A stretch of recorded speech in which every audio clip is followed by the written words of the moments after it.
이준석 국민의힘 대표가 지금 직무가 정지돼 있죠. 이 대표가 띄운 것으로 알려져 있는 국민의힘 혁신위원회는 어떻게 되는 것일까요? 네, 어제 권성동 당대표 직무대행이 혁신위에 직접 또 힘을 싣기도 했는데요. 오늘은 국민의힘 혁신위원장 맡고 계시죠. 최재형 의원의 얘기 좀 들어보겠습니다. 어서 오세요. 네. 안녕하십니까? 네.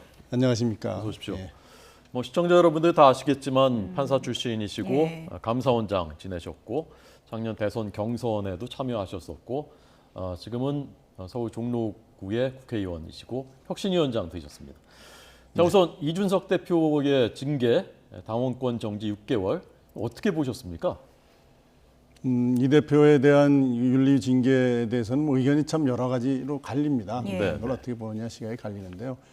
저는 한 가지 아쉬운 거는 이 징계 절차가 지금 경찰 수사가 이미 개시된 상태인데 경찰 수사가 어느 정도 좀 결론이 난 후에 이 징계 절차가 진행됐으면 지금과 같은 당내 혼란은 좀 막을 수 있지 않았을까 하는 그런 아쉬움은 가지고 있습니다. 네. 예. 그런데 왜 그렇게 서둘렀다고 보셨습니까?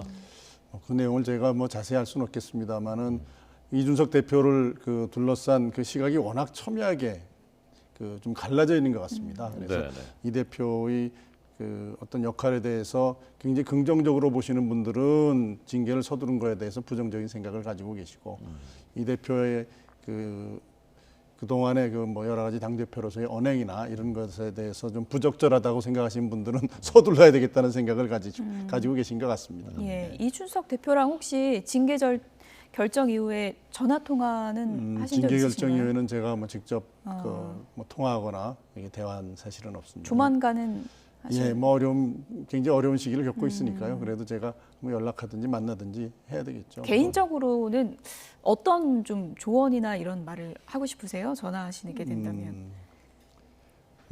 사실은 정치적인 경력으로는 저보다 훨씬 이제 오래 정치권에 있었고 또 탁월한 그런 정치적인 안목을 가지고 있는 분이라 제가 정치적인 것에 대해서 많은 조언을 할 수 있는 위치는 아니지만 그래도 인생을 오래 산 사람으로서 이 어려운 시기에 잘 이걸 극복하고 나면은 오히려 더 정치적으로나 또 본인의 어떤 개인적인 기억적으로나 더 성숙할 수 있는 그런 좋은 계기가 될 수 있다라는 말씀을 좀 해드리고 싶습니다. 네. 이준석 대표가 지방선거 끝나자마자 혁신위원회를 띄우고 위원장님을 이제 영입을 하니까 가까운 사이인 것으로 알고 있는 사람들도 많거든요. 평소에 좀 그전엔 자주 통화 좀 하셨습니까? 제가 이렇게 이 대표랑 뿐만 아니라 당내에 있는 분들하고 이렇게 자주 소통하는 기회를 가질 상황이 아니어서 네. 아주 공식적인 그러한 소통 외에는 개인적인 소통을 이렇게 자주 한 것은 없습니다. 예. 굵직한 경력을 많이 쌓아오셨지만 어쨌든 국회에서는 초선 의원이시고요. 그렇습니다. 이준석 대표 징계와 관련해서 초선 의원들이 한 발언이 마이크가 켜진 줄 모르고 한 발언입니다. 사실은 그 발언이 지금 굉장히 좀 논란과 화제를 낳고 있는데 먼저 어떤 발언인지 저희가 좀 듣고 오겠습니다. 그냥 직무대행으로 가는 거예요. 중부대 가는 거예요. 언제까지도 보고 있어요. 응? 6개월 그대로. 그래요. 수사 결과에서 성폭력 있었다 인정되면 어쩔 거야. 수사 결과 성폭력 인정된 게 나왔단 말이야. 대학이는 그러니까 그건 나중에 아닐 경우도 생각을 해야지. 아닐 경우도 되는데 지금까지 조사한 걸 흘러보면 이 가벌성이 있어. 이 공소시 남아 있어요. 그건 중요한 게 아니라니까. 아니라고. 그걸 다 거짓말했잖아. 나 안 했다고. 그게 더 중요한 거지. 그다음에 또 있어요. 이거 비대로도 갈 수가 있어요. 좀 이따 최고위원들이 사퇴를 해버리면 아하. 또 비대로 바뀝니다. 네, 초선 의원들의 대화가 마이크가 켜진 줄 모르고 진행이 됐지만 그대로 또 이제 이게 노출이 됐거든요. 어떻게 들으셨습니까? 초선 의원들 사이에서 저런 얘기들이 많이 돌았나요? 저건 지금 제가 예. 어제 오후에 언론을 통해서 처음 접한 내용이고요. 예. 아마 지금 윤리위에서 성접대 여부에 관해서는 판단을 안 한다고 딱 이렇게 못을 박았기 때문에 그것이 경찰 수사에 따라서 인정되느냐 안 되느냐에 따라서 어떻게 될 것이냐에 대한 서로 다른 견해를 이야기한 것 같습니다. 네.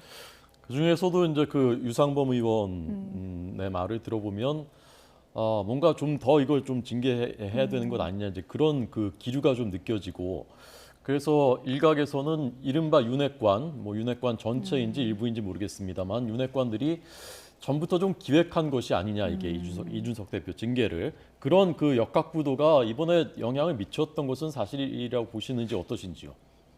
제가 뭐 기획 여부에 대해서 확인할 수는 없는 위치입니다. 그러나 만일 그걸 기획해서 했다라고 하면은 그거는 저는 적절치 않다고 생각합니다. 예.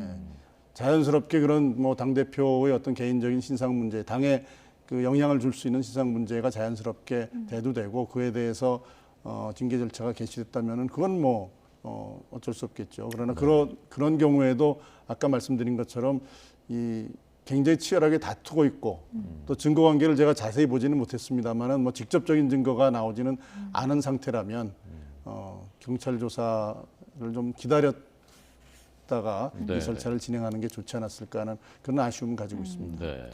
일단 지금 당은 권성동 직무대행으로 가기로 이제 결정이 된 거고요.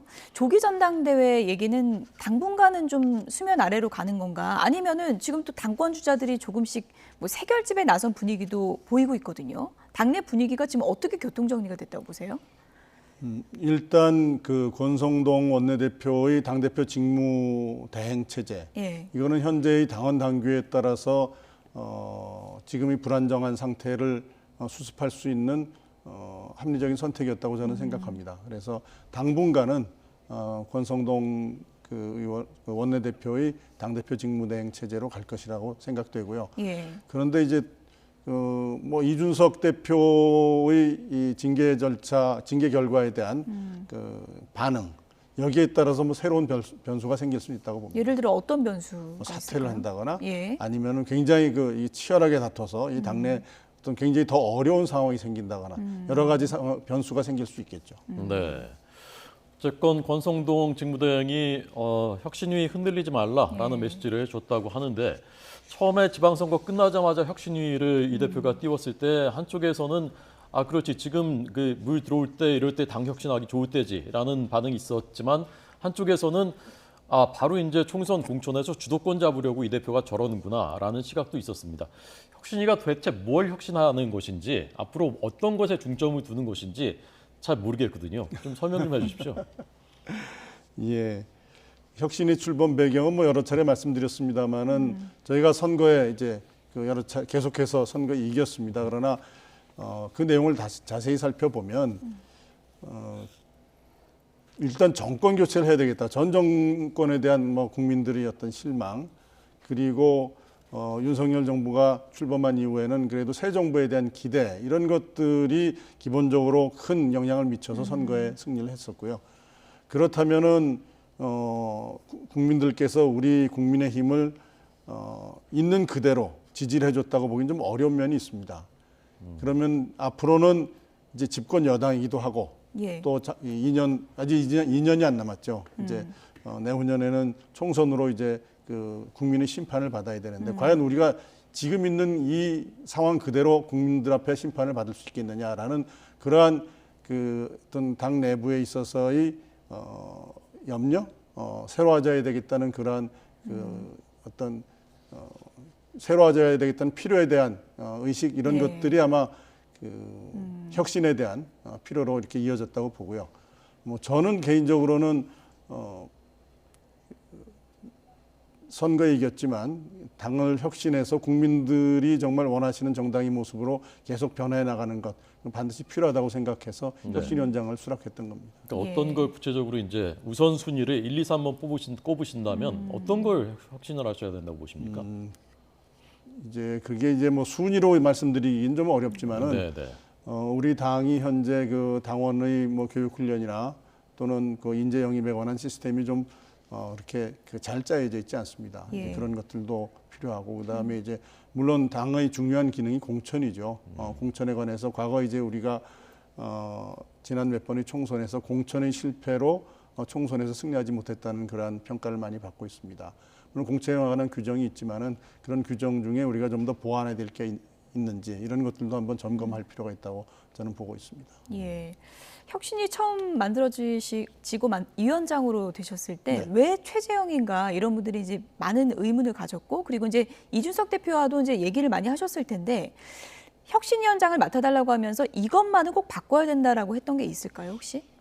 이준석 대표가 저에게 이제 혁신위 활동과 관련해서 이걸 꼭 해달라 그런 부탁을 한 건 없었습니다. 다만 이제 본인이 평소 당 대표로서 1년여 동안 당을 운영하면서 또 선거를 치르면서 생각했던 이야기들을 뭐 나누긴 했습니다만은 예. 이걸 꼭 바꿔달라, 이건 꼭 해야 된다라는 그런 주문은 없었습니다. 예. 모든 것들을 이제 혁신위원장과 혁신위원들이 판단에 맡긴다는 그러한 기본적인 베이스였던 것으로 저는 받아들였습니다. 네.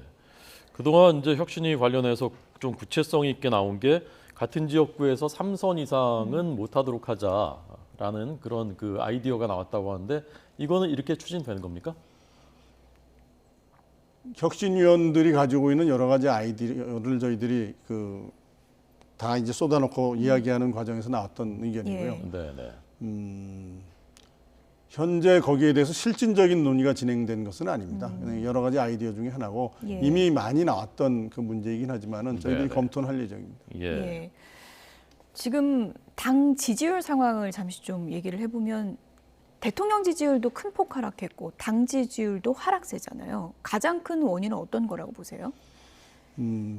이제 지난 몇 차례 선거에서 국민들이 이제 믿고 한번 지지를 해주셨는데 선거가 끝난 이후에 이제 뭐 당 대표에 대한 뭐 징계를 둘러싼 예. 게 중요한 원인이 되겠지만 당권 싸움하는 것으로 비춰지는 것이 국민들의 지지율이 떨어진 가장 큰 원인이라고 생각합니다. 지금 굉장히 그 경제 상황이 안 좋고 민생이 어려운 상태인데 밥그릇 예. 싸움하는 것이냐 예. 이렇게 국민들이 보신 것 같습니다. 최재형 의원께서도 그럼 개인적으로는 조기 전대 분위기로 가는 거는 좀 당의 미래에 좋지 않다 이렇게 보시는 건가요?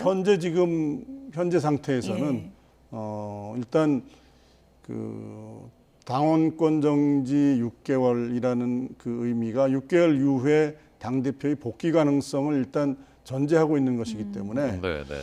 현재 이 상태에서는 뭐 당원 당규상 원내대표의 당대표 직무대행 체제가 현재로서는 뭐 당의 안정을 위한 합리적인 선택이라고 저는 생각합니다. 네. 최 위원장님은 뭐 이제 고등학교 때 친구와 같이 이제 등교하신 것 비롯해서 굉장히 미담이 많은 분이고 정치권에 입문하신 지는 사실은 이제 1년 정도밖에 아직 안 된 거죠. 그렇습니다. 그동안 이제 쓴맛도 보셨고 대선 경선 나가셨다가 예. 지금 또 이제 혁신위원장 맡으셨고 국회에 입성하신 지 얼마 안 됐고 해보시니까 어떤 것 같습니까? 정치라는 게 어떻게 느껴지시던가요? 제가 이제 한 40여 년 이제 법관과 감사원장으로 공직에 몸담고 나와 보니까 정치가 굉장히 좀 낯설긴 합니다. 네. 낯설긴 하는데 일단 제가 그 국민들하고 좀 더 직접적으로 접하면서 국민들의 목소리를 가까이서 듣고 또 국민들을 위해서 그저 저에게 오는 사건들 처리하는 것이 아니라 예. 적극적으로 나서서 이제 국민들의 목소리를 대변해 줄 수 있고 또 뭔가 고쳐나갈 수 있는 만들어 나갈 수 있는 그런 예. 직업이라는 점에서는 매력은 있는 것 같습니다. 네, 네. 감사원장 하실 때는 어떠세요? 어떤 게 더 어려우세요? 아직은 정치가 좀 어렵죠. 네. 이제 1년밖에 안 됐습니다. 네. 지역구는 서울 종로시고 네. 얼마 전 보니까 노무현 전 대통령 사위 곽상원 씨가 다음 총선에 여기 출마하겠다라고 선언했다는데 종로에서는 좀 주민들 많이 만나고 계십니까? 열심히 뛰고 계십니까? 네, 뭐 시간 나는 대로 주민들 접촉하려고 노력은 하고 있습니다만은 요즘 그 당에서 제가 좀 그 맡겨진 일 때문에 네. 이 시간을 생각만큼 많이 내지는 못하고 있습니다만 시간 나는 대로 주민들하고 접촉하려고 노력하고 있습니다. 그 곽상원 씨 출마에 대해서 어떻게 생각하셨습니까? 아마 그 노무현 대통령이 과거에 이제 종로에서 당선되셨던 네, 그런 것도 네, 있고 또 종로 지역이 오랫동안 이제 민주당에서 국회의원을 배출했던 곳이어서 누가 나와도 뭐 종로 지역은 만만치 않은 것입니다. 예. 예. 초선 의원 모임에 계신 모습이 워낙에 이제 경력이 많으시다 보니까 보는 사람들은 좀 낯설기도 한데 그 의원들 사이에서는 어떻게 보십니까? 국민의 초선 의원들 중에서 연배가 가장 높으신 건가요? 어떻습니까? 글쎄요, 나이로는 좀 많은 편이지만 제가 예. 제일 많은지는 잘 모르겠습니다만 네. 일단 좀 높은 편이죠. 예. 네, 네. 그 같은 초선 의원들이 뭐라고 부르나요? 뭐 의원님이라고 부르나요? 어떻게 하나요? 뭐 처음에는 이제 제가 감사원장을 했기 때문에 원장님이라고 부르시는 분들이 많다가 이제는 네. 점점 의원이라고 부르는 분들이 더 많아지고 있습니다. 네. 원장님은 지금 이제 혁신위원장님이고 그 전에 감사원장님 하실 때 문재인 정부 때였고요. 그 당시 일어났었던 일 중에 지금 전국에 이제 제일 첨예한 쟁점, 이 서해 공무원 피격 사건, 그 다음에 강제 북송에 대한 논쟁. 그래서 이제 사진이 공개되지 않았습니까? 네. 어제 통일부가 그 사진을 공개했고 정의용 당시 청와대 안보실장이 했었던 귀순의 진정성이 없다라고 말했었던 것과는 상당히 배치되는 듯한 모습이거든요. 어떻게 해석하셨습니까?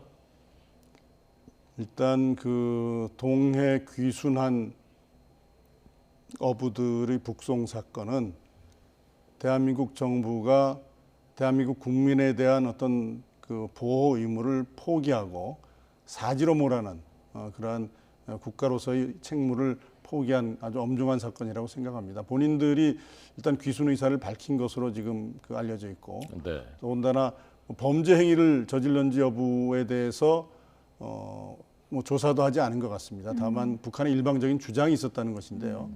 그걸 가지고 우리가 범죄 행위가 있었다는 이유로 북송했다는 것은 뭐 있을 수 없는 일이고 당시 더군다나 이제 김정은 위원장의 그 부산에 있었던 에이펙 하여튼 그저 무슨 회담에 네, 네. 참석하는 것을 계기로 남북 관계의 어떤 개선을 위해서 국가가 지켜야 될 국민에 대한 보호 의무를 포기한 것 아닌가라는 그런 예. 생각을 가지고 있습니다. 지금, 굉장히 엄중한 예. 상황이죠. 사진이 나오고 있지만 이제